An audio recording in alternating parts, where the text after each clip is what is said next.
संत श्री कबीर दास जी महाराज का नाम सबने सुना है, पर उनकी जीवन गाथा किसी ने नहीं सुनी, बहुत कम लोग जानते हैं। श्री कबीर दास जी महाराज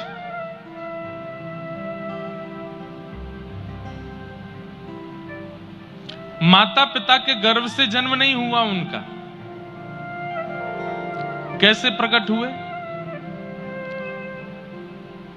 हमारे भारत के आचार्य परंपरा के एक आचार्य प्रवर परम पूजनीय प्रातस्मरणीय अनंत श्री विभूषित श्री रामानंदाचार्य जी महाराज, जगत गुरु श्री रामानंदाचार्य जी महाराज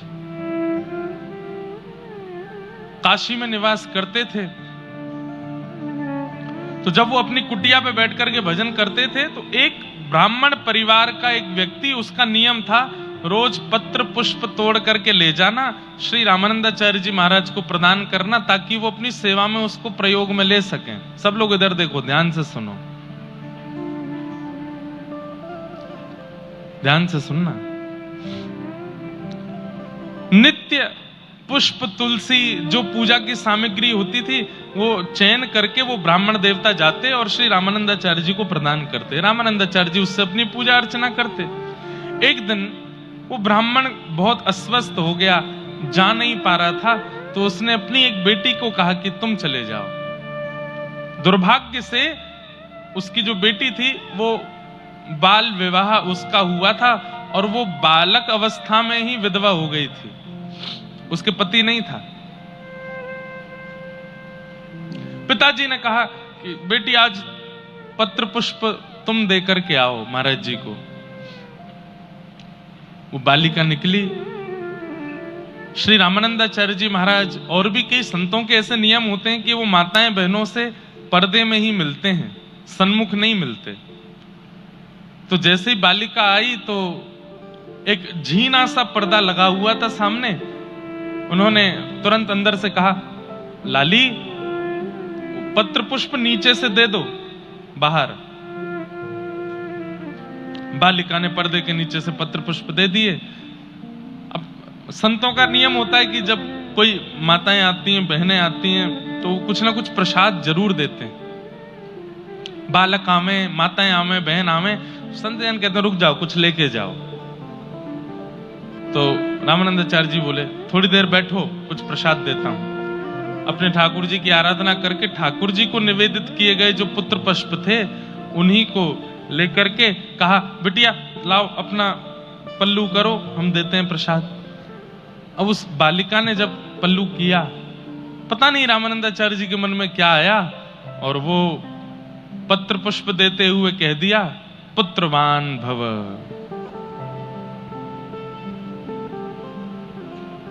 ये आशीर्वाद ग्रहण करते ही वो बालिका तो रोने लगी।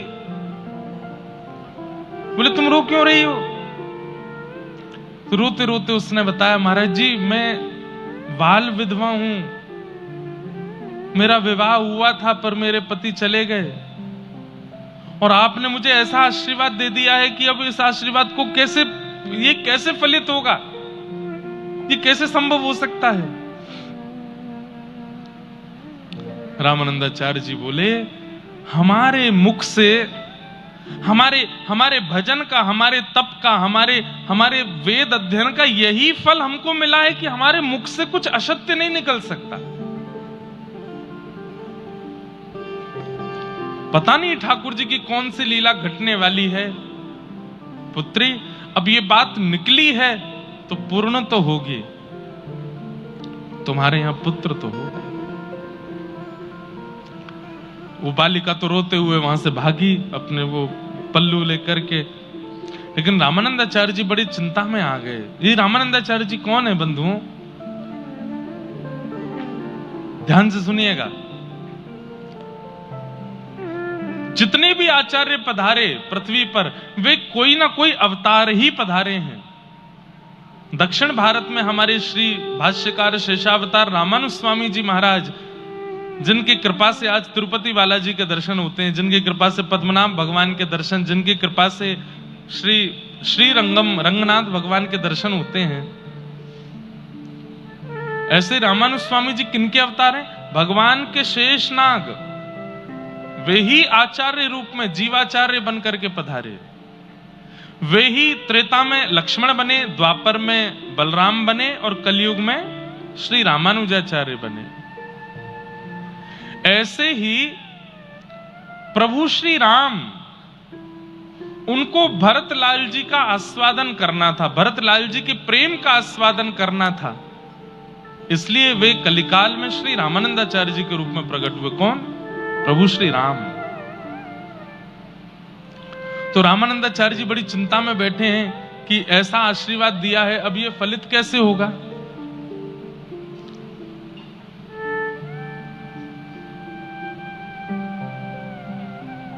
हमारे सूरदास जी महाराज कहते हैं, जो ठाकुर जी ने विधान रचा हुआ है उसको दुनिया की कोई ताकत नहीं मिटा सकती। अगर मुझे नीचे उतरते समय गिरना है तो मैं गिरूंगा ही गिरूंगा। मेरे जीवन में किसी व्यक्ति को आना है, किसी व्यक्ति को मुझसे दूर जाना है तो वो होके ही रहेगा, उसको आप कैसे भी चाह करके टाल नहीं सकते। तो रामानंदाचार्य जी ने उस बालिका को पुष्प दे दिए और कह दिया पुत्रवान भव। और वो तो बाल विधवा रोती हुई दौड़ी गई। रामानंदाचार्य जी बोले वाणी निकली है, पूर्ण तो होगी, अब कैसे होगी ये ठाकुर जी जाने। यहां लक्ष्मी नारायण भगवान वैकुंठ में बैठे थे और उनमें आपस में चर्चा हुई कि मानव कल्याण के लिए पृथ्वी पर किसी को भेजना चाहिए, किसको भेजें, कहां भेजें। तो लक्ष्मी जी से कहा आप थोड़ा चयन करके आओ। बंधुओं एक बात सुनिएगा, बहुत बड़ी बात कह रहे हैं, पते की बात, ध्यान से सुनिएगा। आकाश मार्ग में, वैकुंठ में, साकेत में, गोलोक धाम में जो वैष्णव भक्त जन हैं वो तैयार बैठे रहते हैं कि हम पृथ्वी पर जन्म लेने के लिए कहीं जाएं, पर उन्हें ऐसे पवित्र विचारधारा वाले माता पिता और परिवार दिखाई नहीं दे रहा आजकल कि जहां वो जन्म ले सके। समझ रहे हैं हमारी बात को? घरों से पवित्रता चली गई, विचारों से पवित्रता चली गई, लोगों के जीवन से पवित्रता चली गई।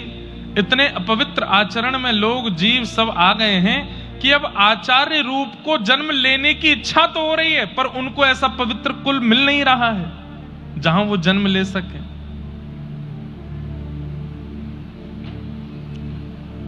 इसलिए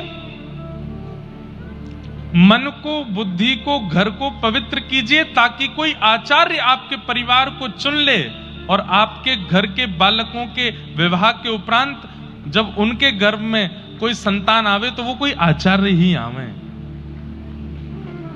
ऐसी विचारधारा रखो। तो लक्ष्मी जी को ठाकुर जी ने कहा आप पृथ्वी पर जाइए, देख करके आइए, कोई उचित परिवार हो तो वहां मैं अपने किसी भक्त को भेजूं। तब लक्ष्मी जी भ्रमण करते करते करते करते काशी पहुंची। काशी में श्री रामानंदाचार्य भगवान विराजमान थे। लक्ष्मी जी के आते ही उन्होंने कैंकर्य किया, प्रणाम किया और कहा बड़े चिंतित हो आप, क्या बात है? तो रामानंदाचार्य जी बोले पराम्बा जगदम्बा श्री लक्ष्मी जी, मैं ये तो नहीं कहूंगा कि मुझसे एक अपराध हुआ, पर एक ऐसी घटना आज सुबह सुबह हो गई है कि मुझे लग रहा है वो घटना पूरी कैसे होगी। बोले क्यों? बोले एक बाल विधवा कन्या मेरे पास आई थी, मैं उसे पहचान नहीं पाया और मेरे मुख से निकल गया कि पुत्रवती भव। अब कैसे पुत्र होगा? लक्ष्मी जी ने कहा बस मैं समझ गई कैसे होगा।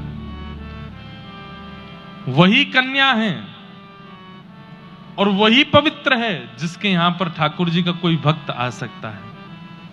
मुझे बताइए किसकी कन्या है? तो रामानंदाचार्य जी ने बताया वो कन्या है, उसकी कन्या है, ऐसे बस तुरंत लक्ष्मी जी पहुंची वैकुंठ और जाके ठाकुर जी से कहा मिल गया परिवार, मिल गई एक कन्या जहां पर आप अपने परम भक्त भागवत को भेज सकते हैं। तुरंत ठाकुर जी ने प्रहलाद जी का आवाहन किया और प्रहलाद जी महाराज से कहा हे श्री भक्त प्रहलाद, अब आपको धराधाम पर जाना है और जाकर के जीवों का कल्याण करना है। तब प्रहलाद जी ही श्री कबीरदास जी के रूप में पृथ्वी पे आए। कैसे आए? वो कन्या जो उसकी झोली में पुष्प पत्र डाल दिए थे, उसको समेट करके घर की ओर जा रही थी, रो रही थी, मैं तो मुंह दिखाने लायक नहीं बची। पिताजी वैसे ही संकोच में रहते हैं कि मेरी पुत्री विधवा हो गई, अब ये संत ने ऐसा आशीर्वाद दे दिया है, इससे तो और ज्यादा कठिन हो गया, अब मैं क्या करूं। इतने में ही क्या हुआ, उसके हाथ में जो पल्लू था वो भारी होने लगा, इतना भारी हो गया, उसने जैसे ही हटा करके देखा तो पत्र पुष्प तो अंतर ध्यान थे, वहां एक छोटा सा बालक आ गए, श्री कबीरदास। अब तो वो कन्या इतनी घबरा गई, बोले अब क्या करूं मैं, ये तो और बुरा हो गया मेरे साथ, मैं किसको बताऊंगी, कैसे बताऊंगी कि ये कहां से मिला बालक। तभी एक सरोवर के किनारे वो कन्या गई और उस बालक को वहीं छोड़ दिया और ठाकुर जी से क्षमा मांगने लगी, मुझे क्षमा कर दें प्रभु, मैं इसको स्वीकार नहीं कर पा रही हूं। सरोवर के किनारे छोड़ करके दया तो आ रही थी, लेकिन लोक लाज, सबसे बड़ा रोग, क्या कहेंगे लोग, किस किस को सत्य बताती घूमूंगी, क्योंकि लोगों को तो उतना ही समझना है जितनी उनकी बुद्धि है। आप कितना भी सत्य बताते रहिए, लोग वो नहीं समझेंगे जो सत्य है, लोग वो समझेंगे जो वो समझना चाहते हैं। कन्या ने विचार किया कि अगर मैं इस बालक को लेकर के गई, मैं कितना भी बोलूंगी कि रामानंदाचार्य जी ने आशीर्वाद देकर के दिया, पत्र पुष्प दिए, ये अपने आप बालक आ गया, कोई नहीं मानेगा। छोड़ दिया, एक सरोवर के तट पर छोड़ दिया। वो बालक गिरता गिरता गिरता सरोवर में जा गिरा। तभी एक कमल प्रकट हुआ, कमल के ऊपर वो बालक आ गया। सर्पों ने आकर के उस कमल को घेर लिया।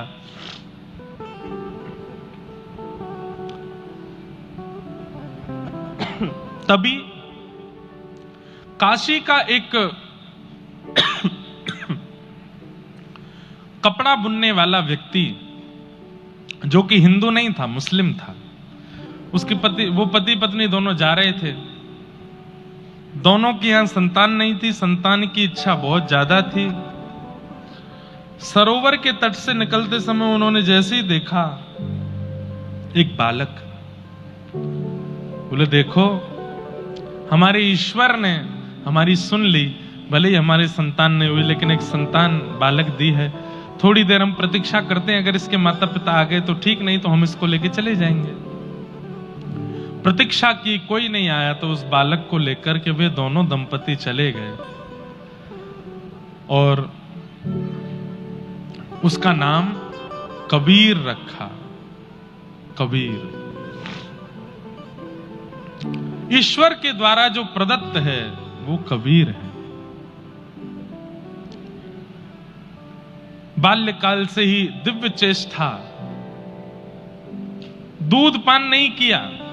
क्यों नहीं किया? क्योंकि मां को दुग्ध आता नहीं था और घर में भेड़ बकरियां थीं। मुसलमान का घर था तो वहां कोई गैया और ये तो थे नहीं, तो उनका भी दूध नहीं पिया, भेड़ बकरियों का भी। मुख खोलते ही नहीं थे, बस नेत्र बंद, मुख बंद, और बस बैठे बैठे बस श्वास चल रही है छोटे से बालक की। माता बड़ी घबराहट में आ गई, बोले ये कुछ खाता पीता नहीं है, इसको कोई नजर गुजर तो नहीं लगी। मौलवी के पास लेकर के गए, मौलवी से जाकर के कहा आप थोड़ा झाड़ फूंक कर दो। मौलवी ने झाड़ फूंक कर दिया, फिर भी खान पान शुरू नहीं हुआ। तो उन्होंने कहा तुमको कहां से मिला बालक? तुम्हारा ही बालक है? बोले नहीं हमारा तो नहीं है, ऐसे ऐसे हमको तो एक सरोवर पे मिला। बोले हो ना हो ये किसी हिंदू का बालक है, और हो ना हो किसी तपस्या से प्रकट हुआ बालक है, इसको पवित्र वस्तु सेवन का शायद अधिकार है। तुम एक काम करो, किसी हिंदू के घर से शुद्ध वेद लक्षणा गौ माता का दुग्ध और उनके भगवान का भोग लगाया हुआ लेके आके पिलाना है इसको, पीता है कि नहीं। तो कोई जानकार हिंदू थे, उनके घर जाके कहा कि आप शुद्ध गैया का दूध का भोग लगा के हमको दो। तो हिंदू भी आश्चर्य में पड़ गए, हमारे भगवान का लगा हुआ भोग तुम क्यों पियोगे? बोले कि कुछ काम है जरूरी। तो ठीक है। गैया का दुग्ध उसका भोग लगा करके जब दिया तो दोनों पति पत्नी ने जाकर के जैसे ही कबीरदास जी के सन्मुख पधराया, नेत्र भी खुल गए, आंख प्रसन्न हो गए और तुरंत उस दुग्ध का पान कर लिया। पहली बार दुग्ध पान किया। मत धीरे धीरे कबीरदास जी बड़े होने लगे। अब तो रोज एक हिंदू के घर से आता है प्रसादी भोग, वही पाते हैं और कुछ पाते नहीं है। माता पिता को चिंता तो होने लगी कि भैया ये कहीं ऐसा नहीं हो कि देवी देवताओं को भी हमारे घर में ले आवे। तब पति पत्नी समझाते, ठीक है भगवान ने संतान नहीं दी थी, उससे अच्छा हो तो गई, एक संतान तो है, थोड़ा बड़ा होगा इसको भी सिलना बुनना सिखा देंगे, हमारी तरह काम धंधा करेगा, सब बढ़िया चलेगा। कबीरदास जी बड़े हुए थोड़े से, तो जैसे हमारे यहां पर अन्नप्राशन संस्कार होता है, हमारे यहां पर मुंडन संस्कार होता है, हमारे यहां पर नामकरण संस्कार होता है, फिर उसके बाद कर्ण छेदन संस्कार होता है, उसके बाद यज्ञोपवीत संस्कार होते हैं। ये सारे संस्कार बच्चों के होते हैं। ऐसी अन्य वर्ग विशेष वालों के यहां भी संस्कार होते हैं। संस्कार तो नहीं कहेंगे, पता नहीं क्या ही होता है वो। तो एक उनके यहां की पद्धति से कुछ होना था और वो जब तक नहीं होता तब तक उसको पूर्ण मुसलमान नहीं मानते। तो वो करवाने के लिए किसी मौलवी जी को बुलवाया, बोले कि आप कर दीजिए।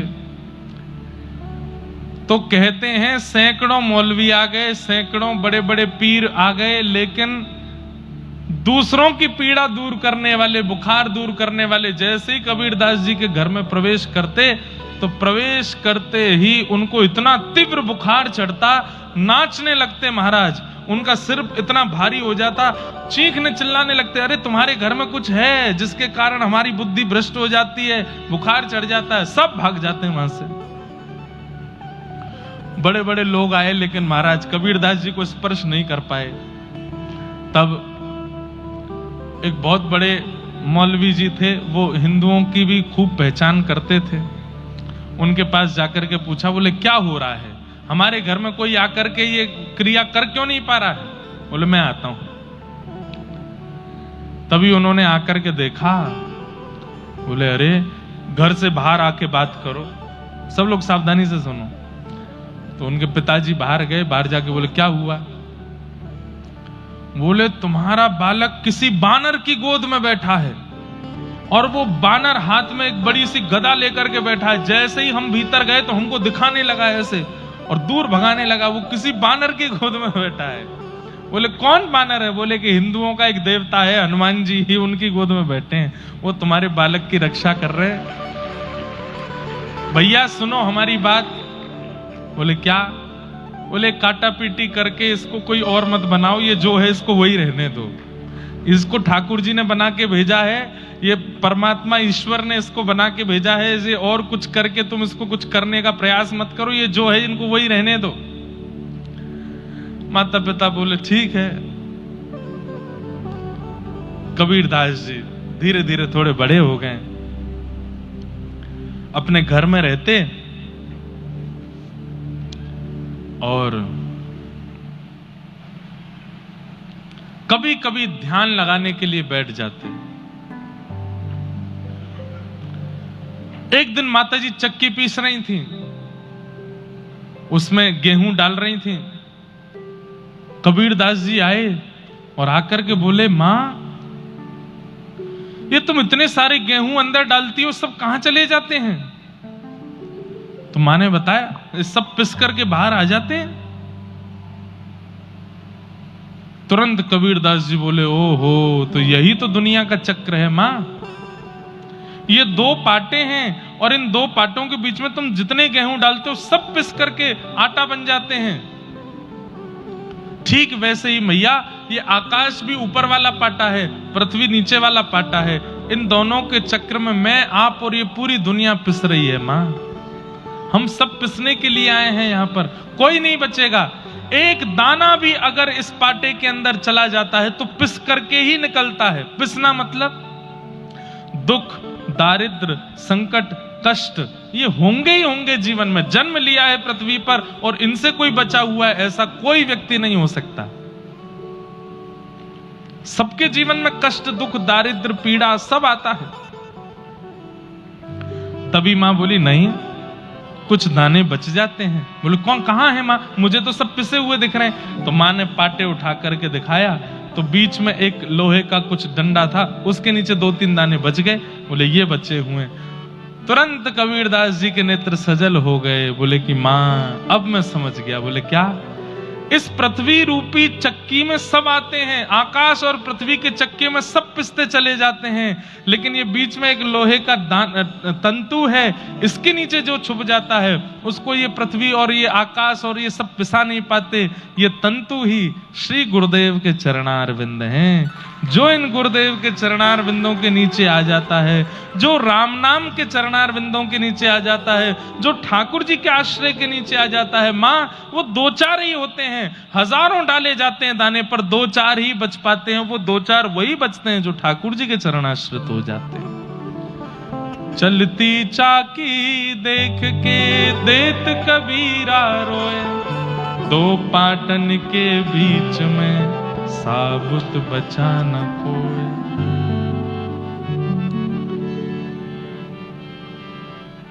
इन 2 पाटों के बीच में कोई नहीं बचा, केवल बचा तो वो जो ठाकुर जी के चरणार बिंदों में है, जिसने ठाकुर जी के चरण पकड़ लिए हैं।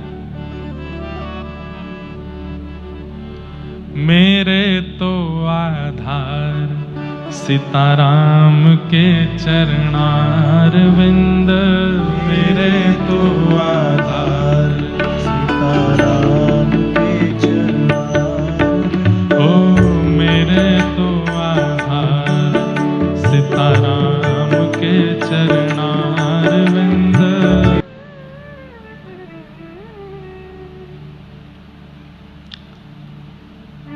कबीरदास जी को अपना कबीरो लिखना भी नहीं आता था, पर इतने बड़े कवि हो गए क्योंकि वो जब बोलते थे उनके मुख से निकलने वाले शब्द आभा मंडल को प्रभावित करते थे, और उसी को सुन सुन करके लोगों ने कबीरदास जी की पंक्तियों को लिख दिया दुनिया में। बाकी कबीरदास लिखना नहीं जानते थे, राम बोलते थे। थोड़े और बड़े हुए कबीरदास, पिताजी इनको लेकर के गए कहां, मदरसा पढ़ाने के लिए।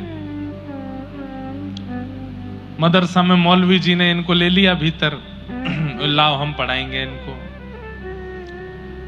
मौलवी जी पढ़ा रहे थे, पढ़ाते पढ़ाते कोई काम आ गया तो बच्चों को बोले तुम लोग तैयारी करो, मैं अभी आता हूं। बाहर गए तो कबीरदास जी ने सारे बच्चों को राम राम राम बोलना सिखा दिया। बोलो बच्चों राम राम। अब सारे वहां पर जो मदरसे में बच्चे पढ़ने आए वो सब राम राम राम राम राम उच्चारण करने लगे। कबीरदास जी बोले ऐसे नहीं, नेत्र बंद करो, मेरुदंड कमर का सीधा करो, दोनों भुजाओं को बिल्कुल ऐसे रखो।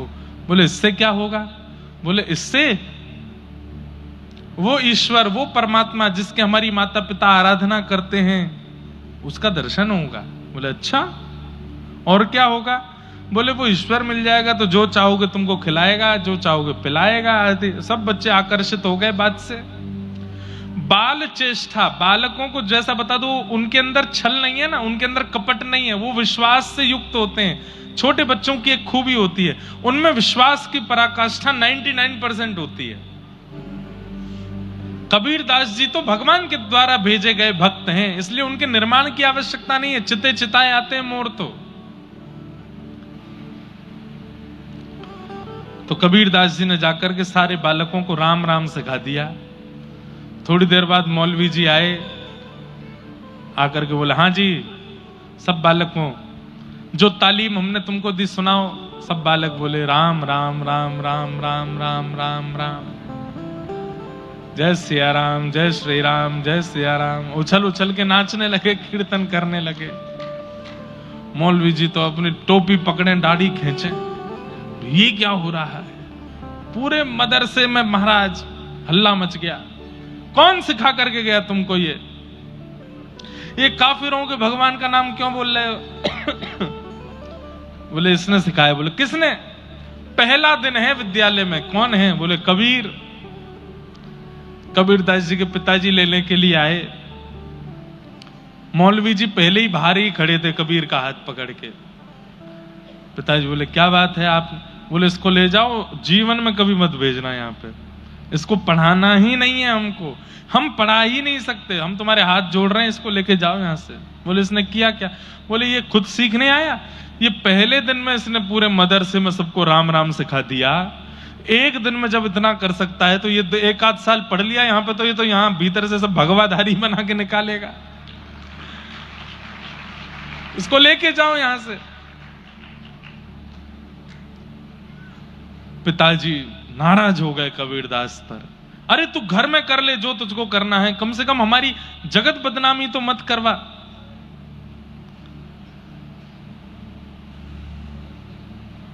घर में आके मां ने समझाया, खूब डांटा। बोले क्यों करता है तू?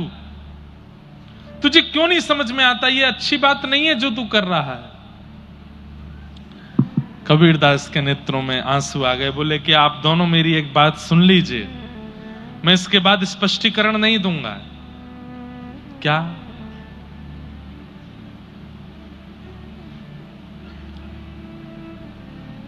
माई मोहे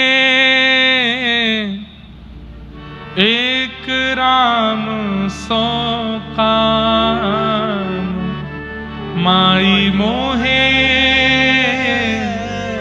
एक राम सौ काम, एक राम सौ काम। जब कबीरदास से बोलने लगे, खड़ी खड़ी इनकी मां रोने लगी और वो बात मुख से निकलने लगी जो कभी कोई मां अपने बालक के लिए नहीं सोच सकती। क्या? ये 2 अक्षर तेरे मुख से निकलते हैं तो मेरे मन में आता कबीर कि तू मर क्यों नहीं जाता, तू जीवित क्यों है? ऐसा बालक क्यों है हमारे घर में जो ऐसी बात करता है?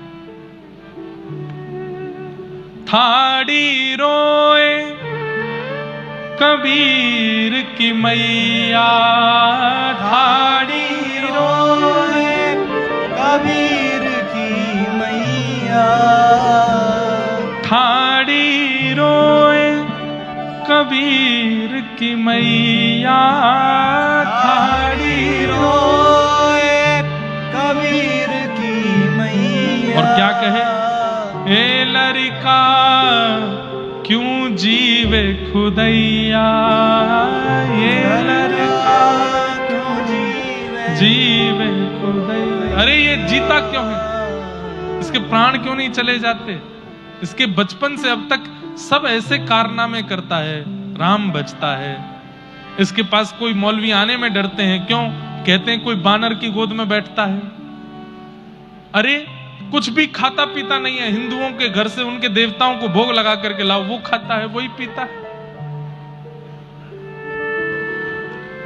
कहत कबीर सुनोरी मैया, कहत कबीर सुनोरी मैया, देवन हारा त्रिभुवन राय, देवन हारा त्रिभुवन राय।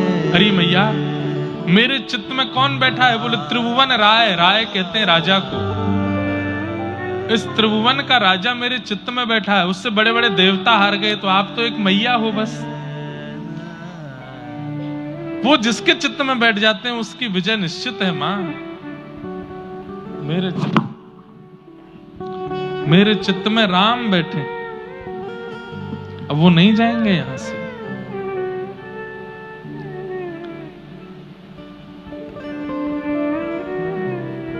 राम। ऐसे श्री कबीरदास बाल्यकाल में ही ठाकुर जी के हो गए। क्यों? क्योंकि ठाकुर जी ने ही भेजा है। अच्छा, सूरदास जी के पद, मीराबाई के पद, अन्य अन्य भक्तों के पदों में आपको लीलाओं के दर्शन होंगे। ठाकुर जी की लीला, ठाकुर जी के रस का आस्वादन होगा। पर कबीरदास जी के पदों में केवल डांट फटकार है।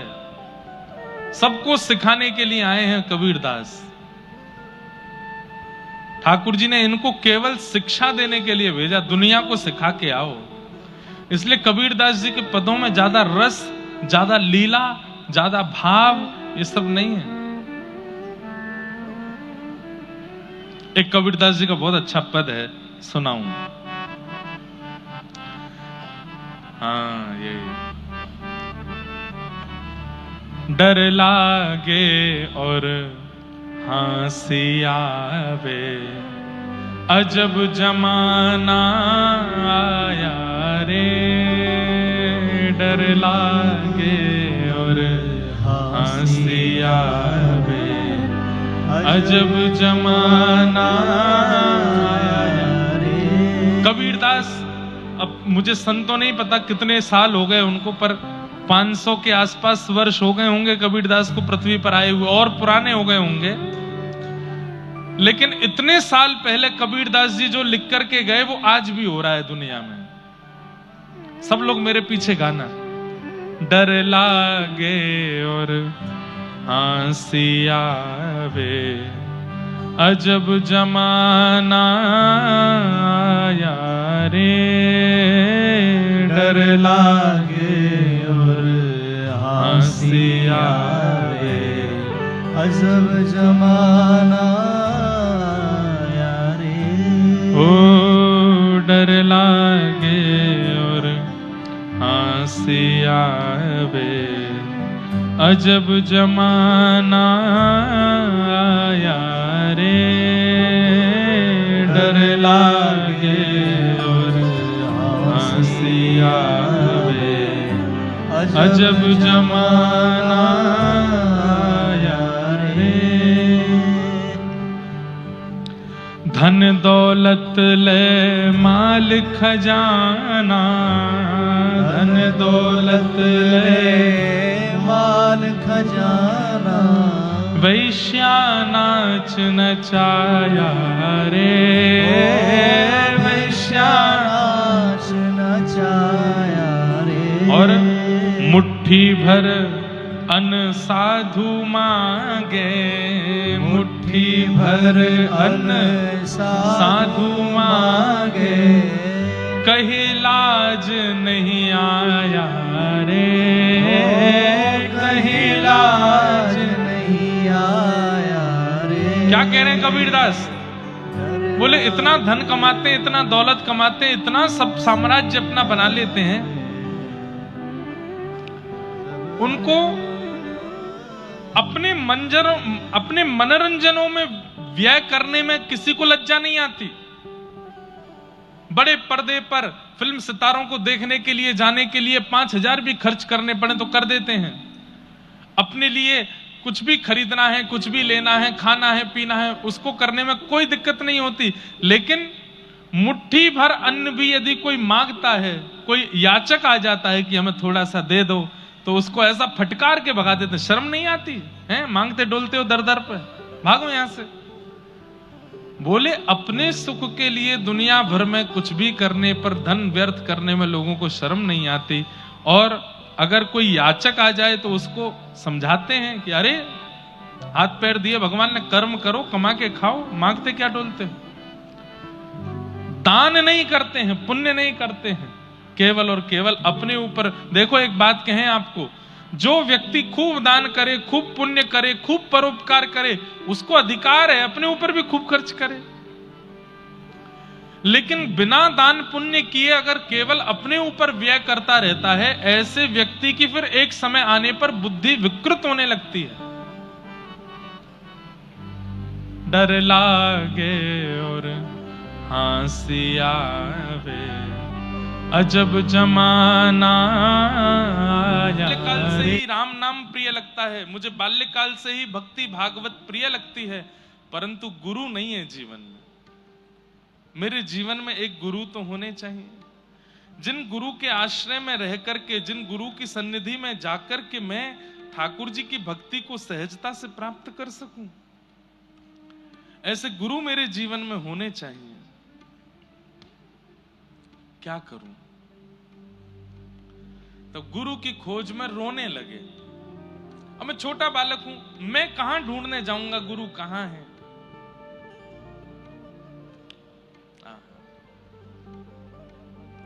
बंधुओं, पहली बार जीवन में ऐसा हुआ है, ध्यान से सुनिए। हमेशा सुना गया कि गुरु की सन्निधि में गए हैं, तब गुरु ने गोविंद के दर्शन कराए हैं। पर कबीरदास जी के साथ अद्भुत लीला हुई कि गोविंद ने आकर के गुरु का परिचय दिलाया है। गोविंद ने आकर के बताया कि तुम्हारे गुरु कौन है। कैसे? कबीरदास जी रोने लगे गुरु की याद में, और इतना रोने लगे, इतना रोने लगे। क्यों रो रहे हैं? आज मां ने डांटा कबीर को। क्यों? अरे बड़ी बड़ी ज्ञान की बातें करता है। जब हम पैदा हुए जग हंसे हम रोए, ऐसी करनी कर चलो हम हंसे जग रोए। बड़ी बड़ी बातें करता था, अब रो रहा है बैठा बैठा। क्यों रोता है? तब कबीरदास जी बोले, इसलिए रो रहा हूं क्योंकि रोने से जिद पूरी होती है। मैं ठाकुर जी को अपने माता पिता मान करके उनसे रो रहा हूं। संसार का बालक किसी वस्तु के लिए रोता है, खिलौने के लिए रोता है। मैं गुरु के लिए ठाकुर जी से रो रहा हूं कि मुझे गुरु बताओ, मेरे गुरु कौन है? इतना रोए कबीरदास कि आधी रात में आकाशवाणी करके ठाकुर जी को बोलना पड़ा। आकाशवाणी हुई आकाश से, अति ही गंभीर मति सरस कबीर हियो, लियो भक्ति भाव जाति पाति सब टारिये। छोटी सी अवस्था में अति गंभीर हैं कबीरदास। भाई न भवानी देह तिलक रमानी, करो करो गुरु रामानंद गरे माल धारिये। देखे नहीं मुख मेरो मानिके मलेच्छ मोको, जात नान गंगा कही मग तन डारिये। रजनी के शेष में आवेश सो चलत आप, परे पग राम कहे मंत्र सो विचारिये। ऐसी गुरु दीक्षा किसी की नहीं हुई होगी जैसी कबीरदास जी की हुई। ध्यान से सुनो।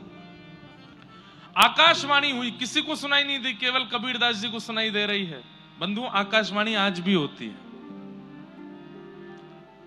कभी कभी जब आप परम धार्मिक हो जाते हैं, परम सात्विक हो जाते हैं, परम निर्वैर निर्गुण हो जाते हैं, तो एकांत में जब आप बैठते हैं तब आपके मन में ऐसे विचार उत्पन्न होते हैं जो आपने कभी सुने नहीं, कभी कहे नहीं, कभी बोले नहीं। वो आकाशवाणी है। ठाकुर जी आज्ञा देते हैं, ठाकुर जी ही आपको आकर के कहते हैं कि तुम ऐसा करो। आकाशवाणी करके केवल कबीरदास जी को बता दिया। क्या बताया? भई नभवानी देह तिलक रमानी, करो करो गुरु रामानंद गरे माल धारिये। आकाशवाणी हो गई। बोले, ए कबीर रो नहीं, तुम्हारे गुरु मिल गए हैं। बोले, कौन है मेरे गुरु? बोले, काशी में विराजमान श्री रामानंदाचार्य जी महाराज, यही तुम्हारे गुरु हैं।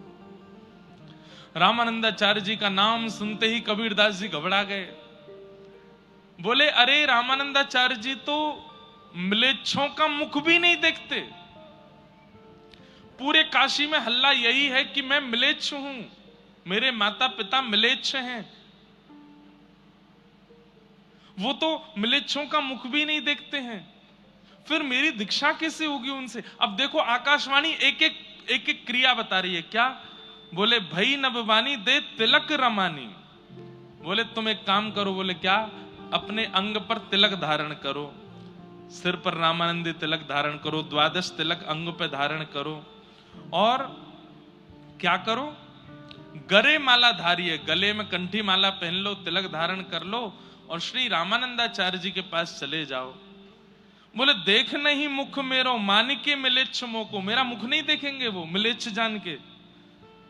जात नान गंगा कही मन तन डारिये। अरे वो किसी मिलेच्छ का मुख देख भी लेते हैं तो तुरंत गंगा स्नान करने जाते हैं, वो मुझे दीक्षा कैसे देंगे? तब आकाशवाणी कहती है, ध्यान से सुनो कबीर, क्या करना है। रजनी के शेष में आवेश सो चलत आप,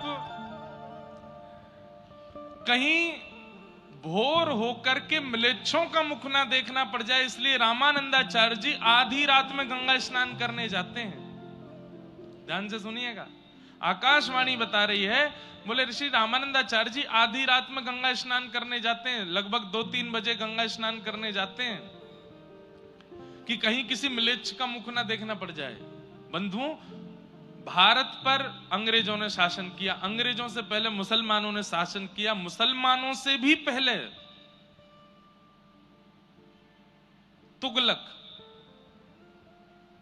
तुगलकों ने शासन किया भारत के ऊपर।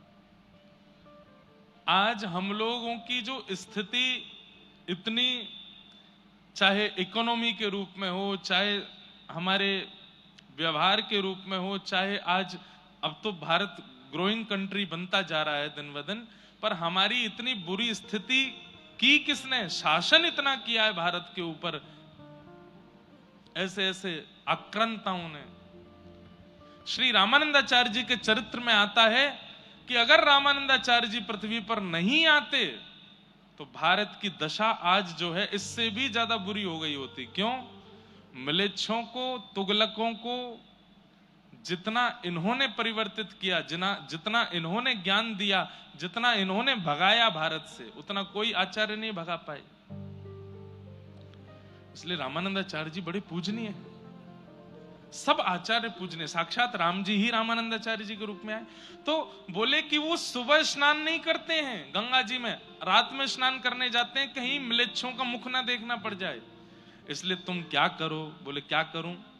बोले जहां रामानंदाचार्य जी रहते हैं वहां से गंगा जी के नीचे उतरने वाली घाट की जो सीढ़ियां हैं वहीं पे सो जाओ और उल्टे सो जाना, लेट जाना। जैसे ही वो नीचे उतरेंगे उनका चरण तुम्हारे अंग पर पड़ेगा और उनके मुख से जो शब्द निकलेगा उसी को गुरु मंत्र मान लेना, हो जाएगी तुम्हारी दीक्षा। रजनी के शेष में आवेश सो चलत आप, पैर पग राम कही मंत्र सो विचारी है। देरी मत करो, जल्दी करो। आधी रात का समय, तुरंत श्री कबीरदास जी ने स्नान किया, द्वादश तिलक अपने अंग पर धारण किए, गले में कंठी माला पहन ली, जो गुरु प्रदान करते हैं वो अपने आप धारण कर लिया।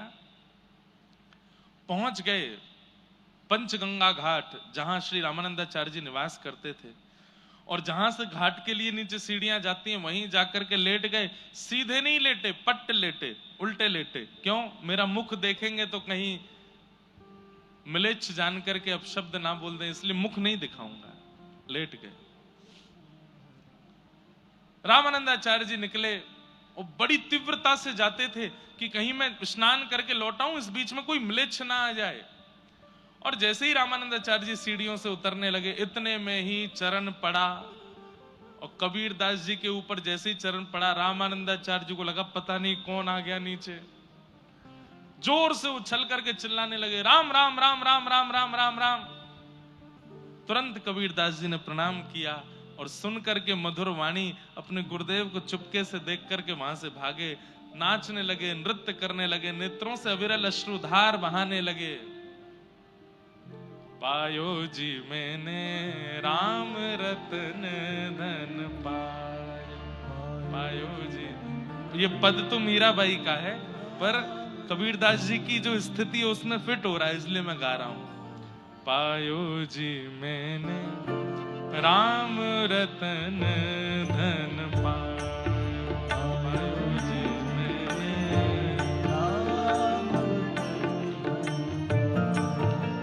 पायो जी मैंने राम रतन धन पायो जी मैंने। अब तो राम राम राम राम राम राम कहते कहते पूरे काशी में भ्रमण कर रहे हैं, नेत्रों से अविरल अश्रुधार। मेरे गुरुदेव मुझे प्राप्त हो गए, राम नाम दे दिया है मुझे। अभी तक अच्छा एक घटना और याद आई। कबीरदास जी अपने घर पहुंचे तो घर पहुंच करके राम राम राम राम चिल्ला रहे थे। माँ ने पूछा, ए कबीर, तू इतने दिन से राम राम कहता है, लेकिन आज तेरे राम नाम स्वर में कुछ विलक्षणता क्यों लग रही है? तू रोज राम राम बोलता है, पर आज तेरा राम जब मुख से निकलता है तो तेरे आंखों से इतने आंसू क्यों आ रहे हैं? ये कंठ में इतने करुण भाव क्यों हैं? बोले, मां, मैं जलेबी बना रहा था, पर जलेबी बनानी जिनको आती है वो समझ जाएंगे, उसको केवल तल रहा था, लेकिन पाकर के देखता था तो जलेबी तो है, तली हुई तो है, फूली हुई तो है, पर उसमें रस नहीं था, क्योंकि चाशनी में नहीं डाली थी। ये चाशनी कौन है? बोले, कृष्ण नाम, राम नाम, ये सब जलेबियां हैं। हम बिना गुरु के जब इसका उच्चारण करते हैं तो समझो वो तली भुनी तो है, लेकिन जब गुरु हमारे कान में मंत्र बोल देते हैं तो मानो जैसे उस नाम में चाशनी घुल जाती है, उसमें स्वाद आ जाता है। आज गुरुदेव ने नाम सुना दिया है तो अब राम नाम चाशनी बन गई है। माँ, अब जितनी बार उच्चारण कर रहा हूं उतनी बार धनुर्धारी राघवेंद्र सरकार मेरे सामने प्रकट हो रहे हैं। माँ, मैं क्या बताऊं? वस्तु अमोलक दई मेरे सदगुरु, वस्तु अमोलक दई मेरे सदगुरु, वस्तु अमोलक दई मेरे सदगुरु, वस्तु अमोलक दई मेरे सदगुरु, कृपा कर राम रतन धन पायो, पायो जी मैंने राम रतन धन पायो जी मेरे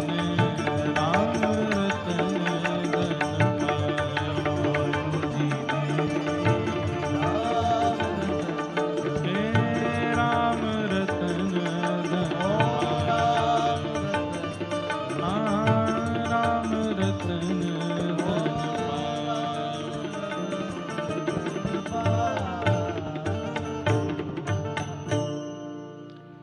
ऐसे आकाशवाणी के द्वारा आपकी गुरु दीक्षा श्री रामानंदाचार्य जी से संपन्न हुई। बंधुओं, श्री कबीरदास जी अब तो तिलक धारण कर लिए, गले में कंठी माला पहन लिए, अब तो प्रेम से राम नाम और ऊंचे स्वर में गाते थे, खूब भाव से भजन करते थे। एक बार एक राजा, ये मुगल शासन के तुगलक राजा आदि, तुर्की के राजा आदि, ये सब लोग भारत में आते थे क्योंकि यहाँ बड़े बड़े सिद्ध संत रहते थे, और वो सिद्ध संत अपने भजन के प्रताप से करते तो वो भजन का प्रताप ही थे, लेकिन वो इन लोगों को चमत्कार लगता था।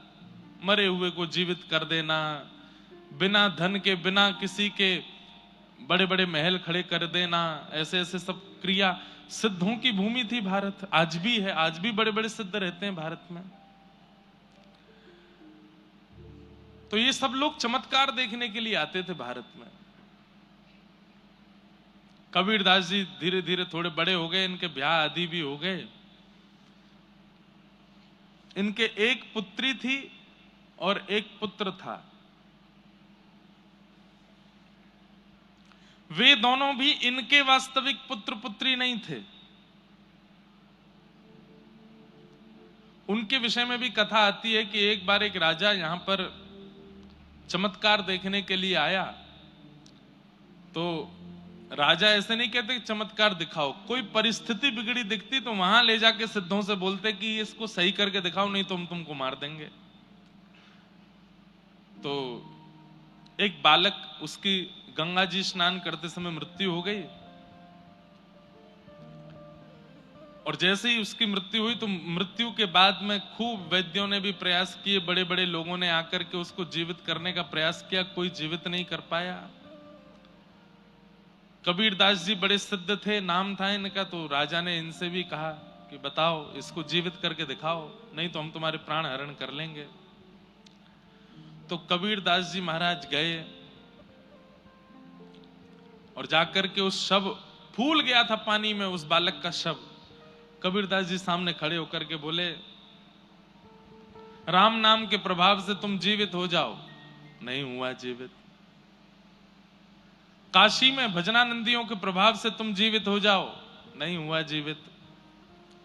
दो चार बातें और कहीं, उनसे जीवित हो जाओ। नहीं हुआ जीवित।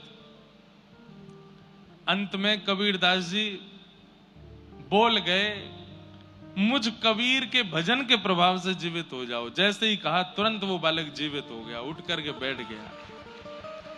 और देख करके महाराज सब लोग आश्चर्यचकित हो गए। कबीरदास जी भी बोले, वाह ठाकुर, क्या तुम्हारी लीला। मैंने कहा तुम्हारे नाम से जीवित हो जाओ, तो नहीं हुआ, मेरे नाम से जीवित कर दिया उसको। मानो ठाकुर जी परीक्षा ले रहे हैं, देखें कबीरदास को अपने ऊपर अभिमान होता है कि नहीं। पर नहीं, कबीरदास जी को अभिमान नहीं है।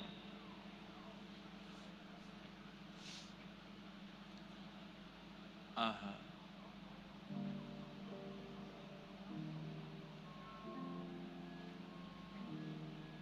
ऐसे ही उसको अपना पुत्र माना।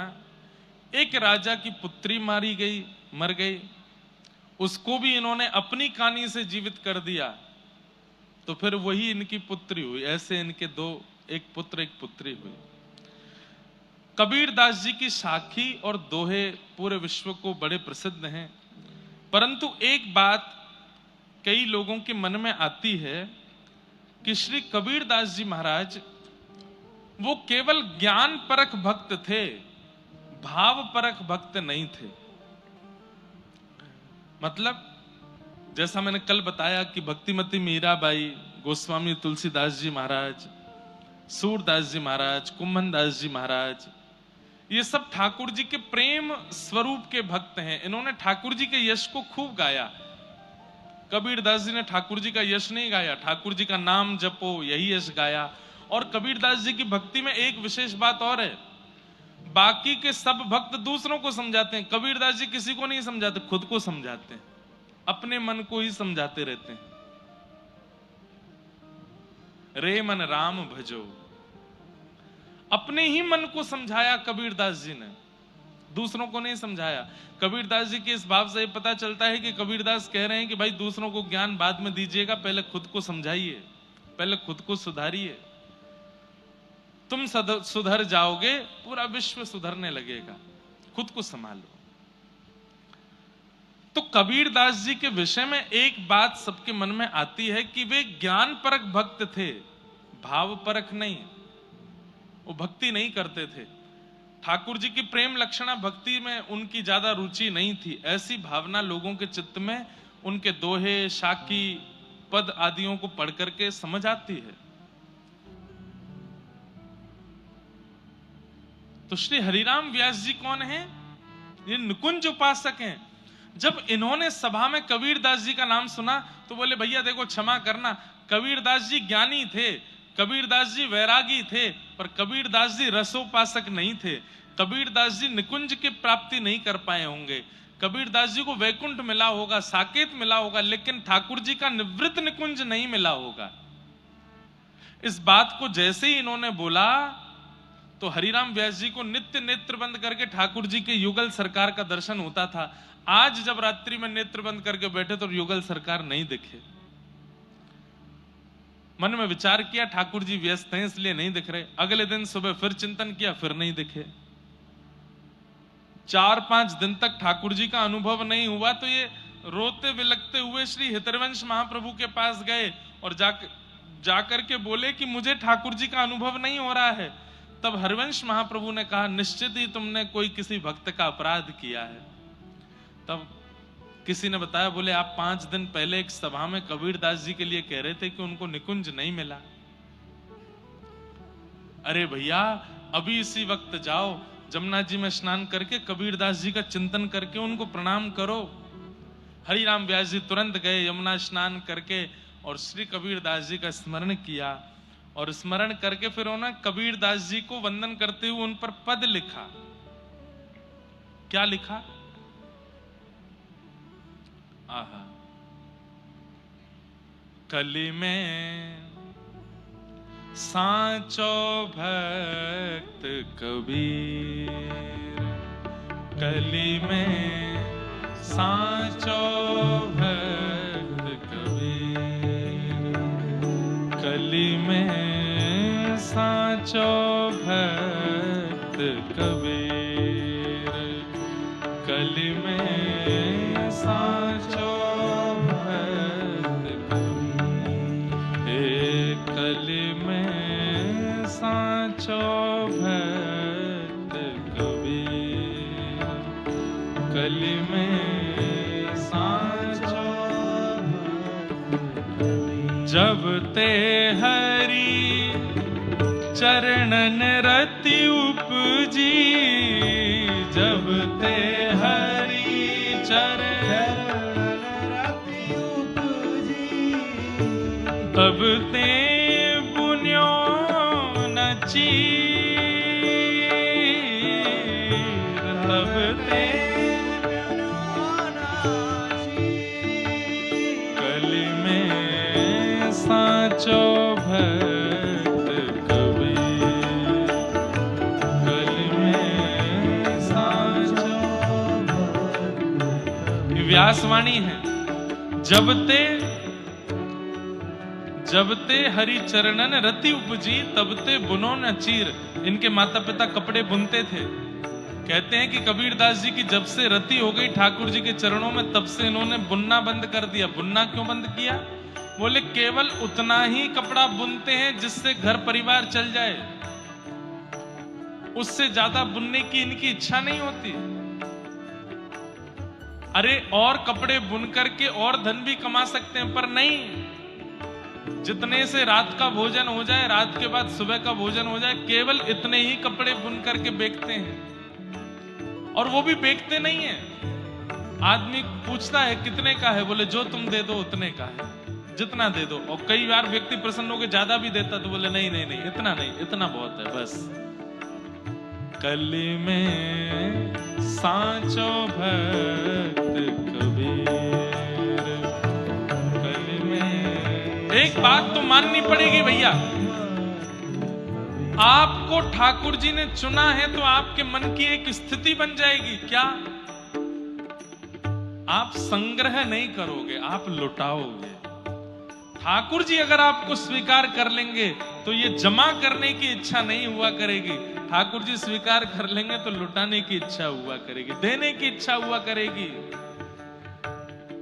अपने ऊपर ऐशो आराम में खर्च करना, उसको मत मान लीजिएगा कि हाँ ठीक है महाराज जी, रात को क्लब में जामे, इतना उड़ाया मैं, सुबह पिए खाएं, उसमें कर दें खर्चा, यही बहुत है।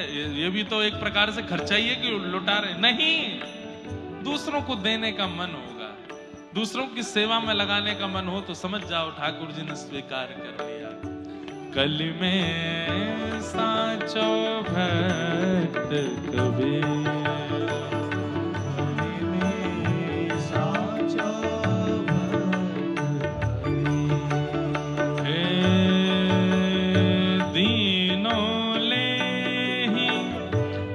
जांचे काहू दीनों ले न जांचे काहू।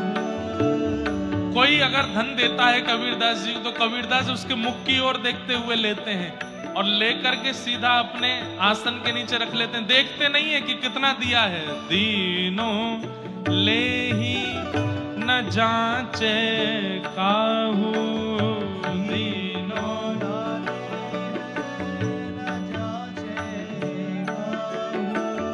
ऐसो मन को धीर, ऐसो हे जोगी जति तपी सन्यासी, जोगी जति तपी सन्यासी, इनकी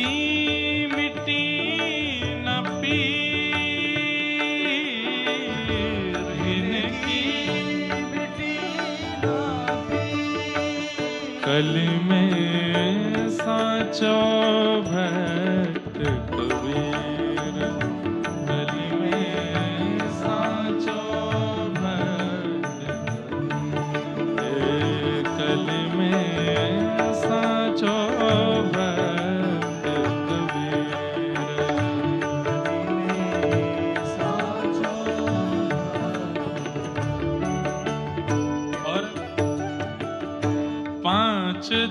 तत्व ते जन्म न पायो। किसी माता पिता से जन्म नहीं हुआ है इनका। पांच तत्व ते जन्म न पायो।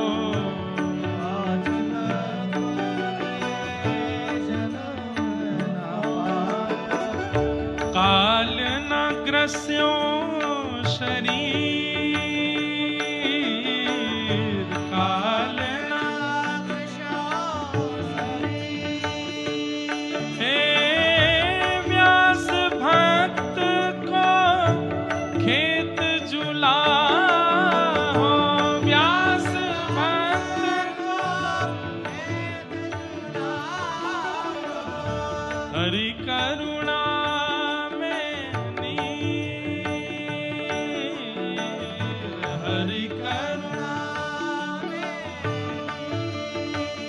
कलि में साचो भक्त कबीर। कलि में साचो भक्त कबीर।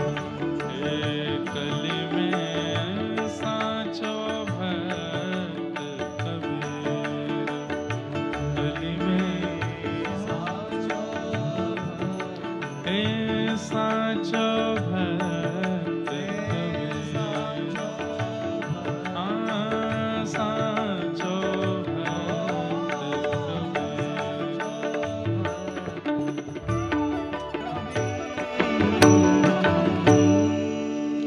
यमुना जी के तट पर बैठकर के हरिराम व्यास जी ने जब ये पद गाया, पद विश्राम होते ही नेत्र बंद किए, नेत्र खोल के देखा तो श्री यमुना जी से कबीर दास जी प्रकट हो गए।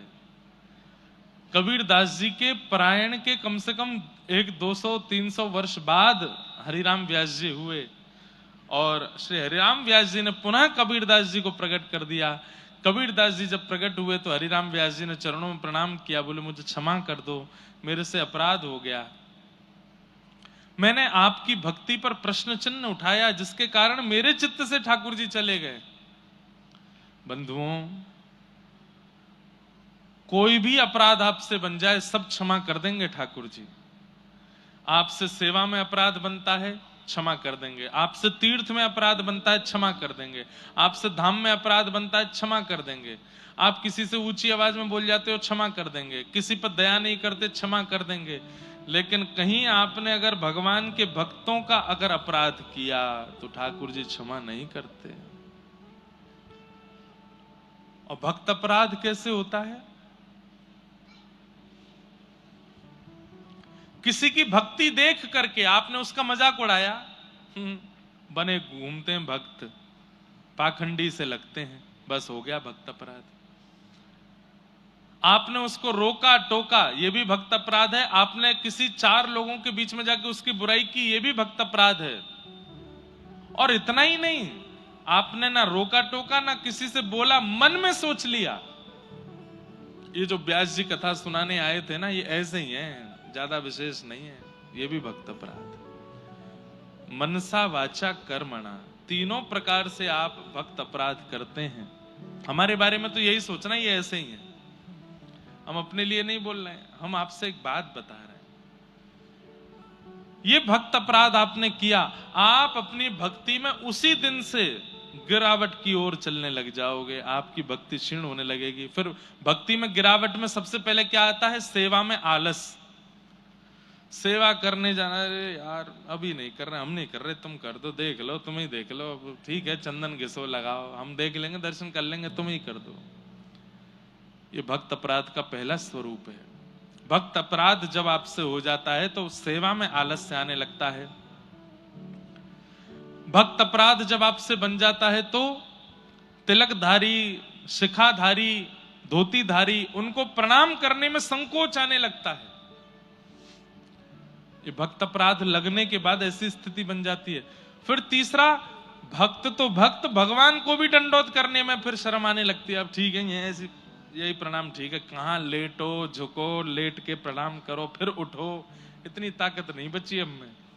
हाँ, शरीर से कोई व्यक्ति दुर्बल है उसके लिए बात नहीं, पर शरीर से हिष्ट पुष्ट तब भी प्रणाम करने में आलस आ रहा है। और चौथा भक्त अपराध जब आपको लगता है तब क्या होता है? प्रसाद के प्रति अवहेलना। अच्छा नहीं बना है, मंदिर में जो लड्डू बनता है, भोग बनता है, इसमें सुख नहीं मिल रहा है, अच्छा नहीं है, स्वाद नहीं है, ये भक्त अपराध से होता है।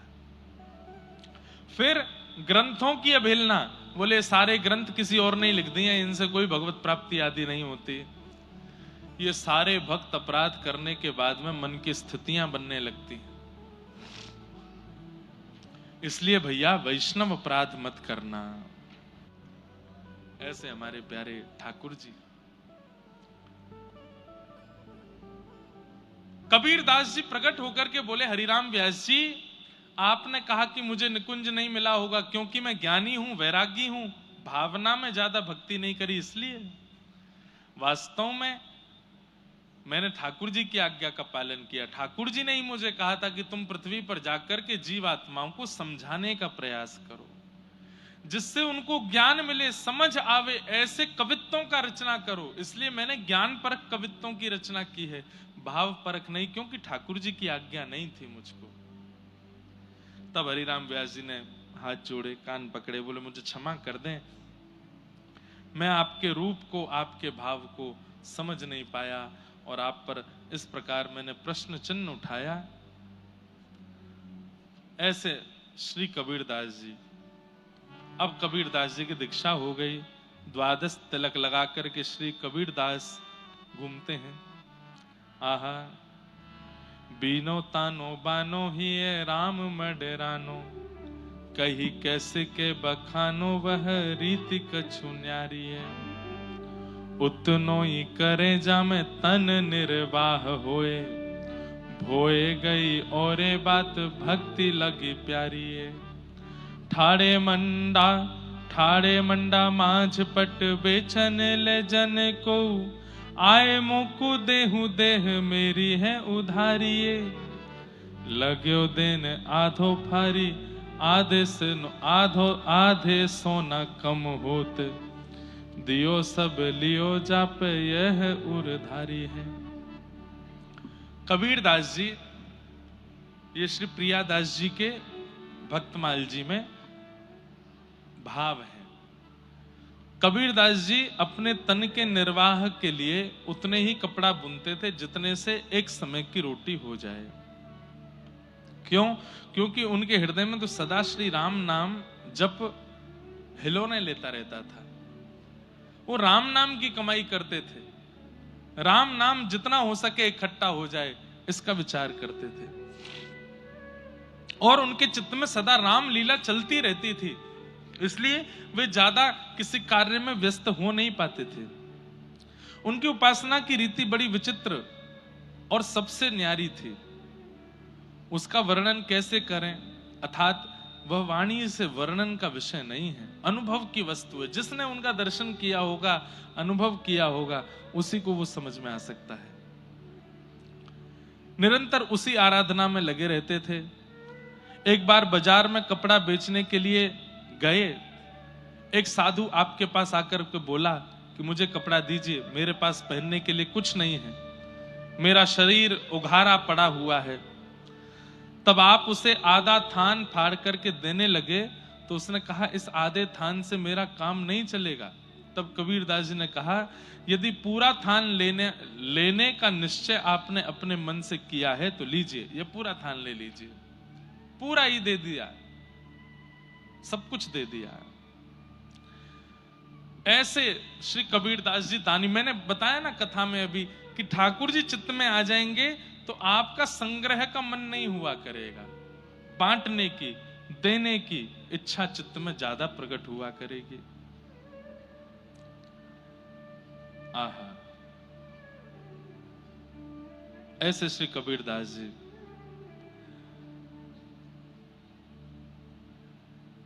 एक बार इनके घर में बड़ी तंगी आ गई धन की। लोग बाग इनके घर पे मांगने जांचने के लिए भी आने लगे, कहीं कहीं से थोड़ी बहुत उधारी थी। तो इन्होंने मन में विचार किया, ये घर छोड़ करके कहीं और चले गए, और कैसे दें मैं? तो ठाकुर जी को बड़ी चिंता हुई। ठाकुर जी बोले, भैया कबीरदास का हमको जितना भी कर्जा है ये उतारना है। तो कबीरदास जी धनी मानी तो नहीं है, पर इनको धनी मानी बनाना है। तो ठाकुर जी संग में शंकर जी को लेकर के, हनुमान जी को लेकर के, लक्ष्मण जी को, विभीषण जी को लेकर के, अपने अपने परिकर के सब लोगों को लेके, सबका रूप बदलवा करके बैलगाड़ी में खूब सारा धन धान्य लेकर के कबीरदास जी के यहां पहुंच गए। जैसे ही नगर में पहुंचे महाराज, नगर के सब लोग देखने लगे, बड़े बड़े सेठ साहूकार बैलगाड़ियों में धन धान्य लेकर के कहां जा रहे हैं। दो चार लोगों ने पूछा, भैया कहां जा रहे हो? बोले कबीरदास के यहां जा रहे हैं। बोले कौन कबीरदास? अड़ोसी पड़ोसी भी जानने से इनकार करने लगे, मना करने लगे। बोले हम नहीं जानते कबीरदास को। कौन कबीरदास है? उससे हमारा कोई संबंध नहीं है। भक्ति का बंधुओं एक स्वरूप और है कि भक्ति जब जीवन में आती है तो कई लोग आपका त्याग अपने स्तर से कर देते हैं। वो आपसे संबंध बन, अभी तो ट्रेंडिंग में चल रही है ना सोशल मीडिया पर, इसलिए भक्ति सबको बढ़िया लगती है। पर जब ये सोशल मीडिया पर भी ट्रेंडिंग में नहीं थी तो कई बार कई लोग, भक्त, घर में कोई भक्त बालक भी होता तो मेहमान आने पे बोलते तू कमरे में ही बंद रहियो, निकल के मत आइयो बाहर। तुझे देख करके सोचेंगे कोई बैरागी है इनके घर में। अभी तो भक्ति ट्रेंडिंग में है तो इसलिए फ्लो में लोग कर रहे हैं कि चलो तिलक लगा करके फोटो डालेंगे तो 200 लाइक ज्यादा आएंगे। आजकल इसलिए भक्ति हो रही है। अरे बड़ा विचित्र समय आया है महाराज। लेकिन हम कह रहे हैं इससे ही सही तिलक तो लगा रहे हैं, इससे ही सही काशी तो जा रहे हैं, बद्रीनाथ तो जा रहे हैं, वृंदावन तो जा रहे हैं, बरसाना तो जा रहे हैं, भले ट्रेंडिंग में आने के लिए जा रहे हैं, जा तो रहे हैं। एक बार श्री जी की दृष्टि पड़ गई तो क्या पता जीवन संवर जाए। कितने बालक ऐसे हैं जो ट्रेंडिंग में आकर के आजकल व्रजमंडल जा रहे हैं, पर किशोरी जी की कृपा से परिवर्तित हो जाते हैं, बदल जाते हैं।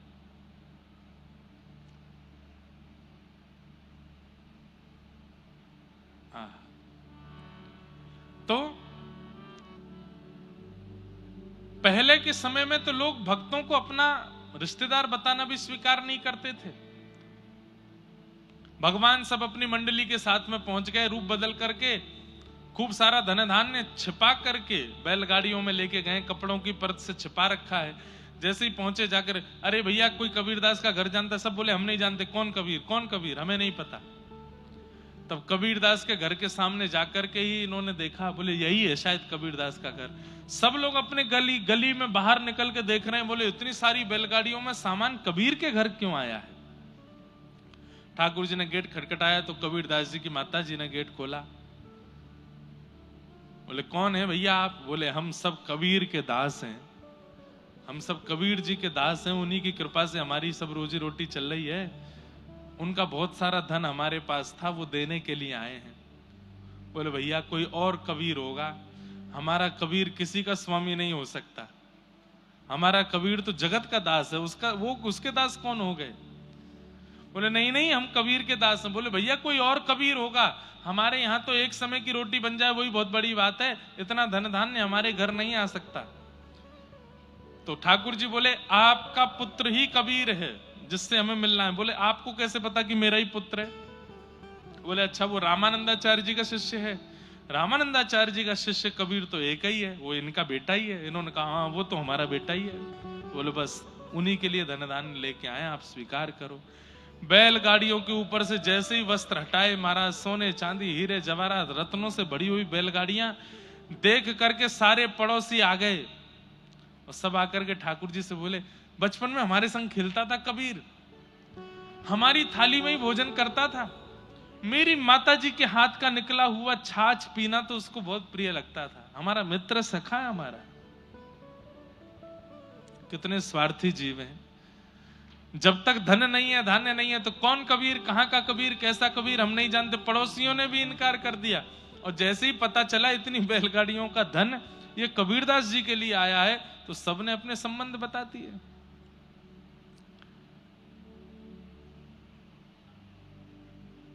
ढूंढो कहां है कबीर, 4 दिन तक ढूंढते रहे नहीं मिला।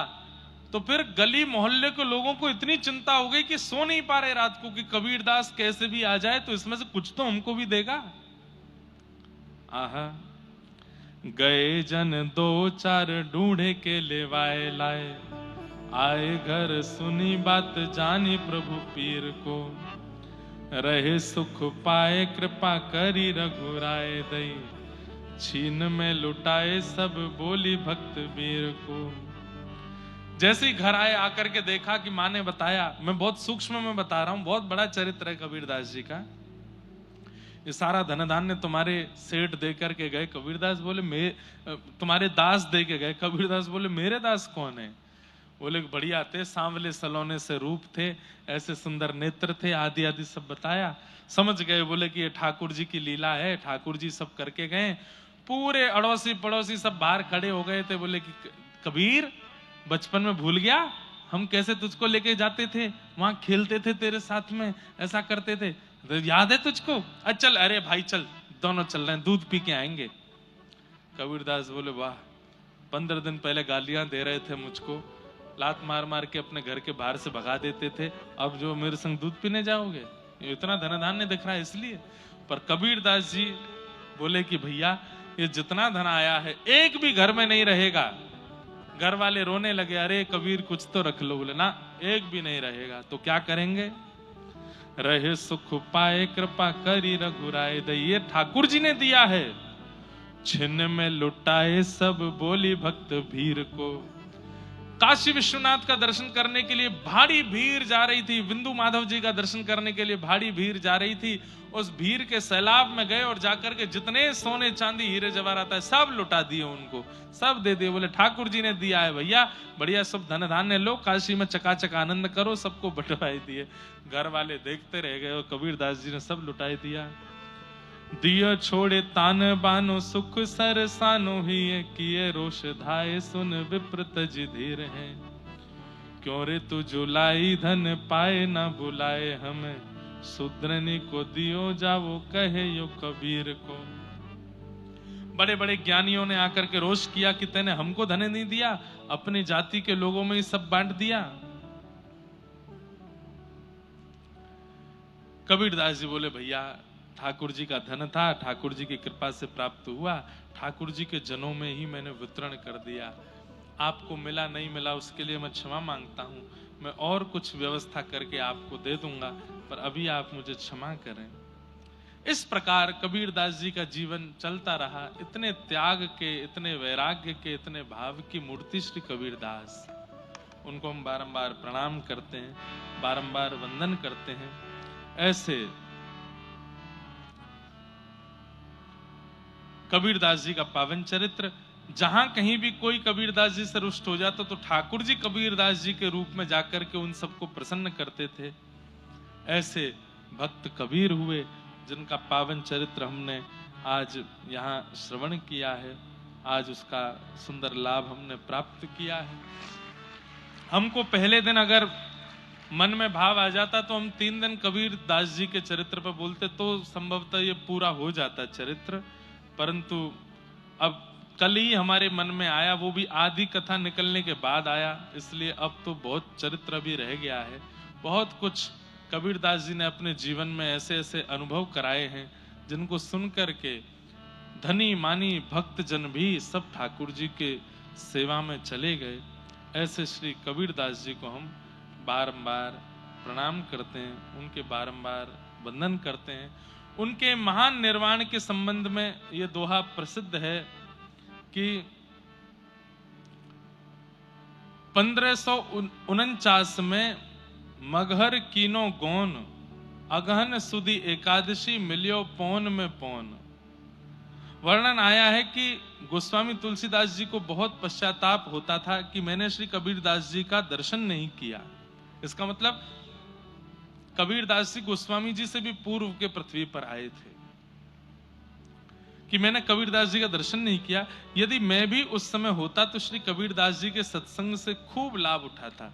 अगर कबीरदास तुलसीदास जी भी मिल गए होते तो शायद पृथ्वी उसी समय विश्राम ले लेती, सब लोग, सब जीवों का कल्याण हो जाता।